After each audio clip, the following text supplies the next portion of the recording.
आपल्या गोड कुटुंबाची तिखट लव्ह स्टोरी सुरू होते वडापाव सोबतच. वडापाव सारखी तिखट आणि कुरकुरीत लव्ह स्टोरी कुणालाही ऐकायला आवडेलच की. या घरातले सगळे निर्णय मीच घेते. हे लग्न होणार की नाही हे सुद्धा मीच ठरवणार. Are you really serious about us? Of course, serious आहे मी तुझ्याबद्दल. आमचं प्रेम एकमेकांवर आणि आम्हाला लग्न करायचंय. प्रेम करण्याकरता वेळ आणि हिंमत लागत नाही, फक्त एक क्षण पुरेसा असतो.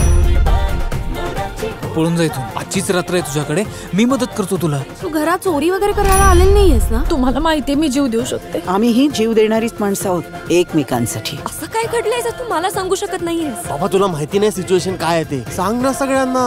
सगळं काही लिहून ठेवलंय त्याने. आई वडिलांनी समजून घेतलं ना तर मुलांना बाहेर बेस्ट फ्रेंड शोधायची गरजच लागत नाही. काव्या, यात माझी काय चूक आहे? Kavya please listen to me.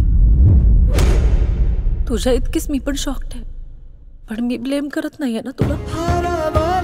Emotions आणि प्रॅक्टिकॅलिटी हातात हात घालून नाही चालू शकत. सवय लागली होती एकमेकांची आणि सवय नाही सुटत.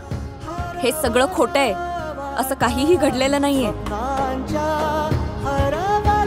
तुला जे काय बोलायचंय ना ते इथे सगळ्यांसमोर बोल. Let's start. कुरकुरीत प्रेमाचा लवेबल हट कधी. काहीही करून हे घर, या घरातली माणसं एकत्र हवी. प्रेम तू केलंयस, मग मार्गही तूच काढायला हवास. I love you.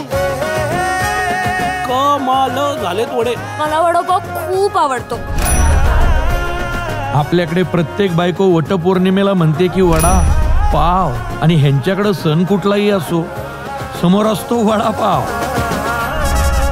आयुष्यात वडापाव पाहिजेच ना राव.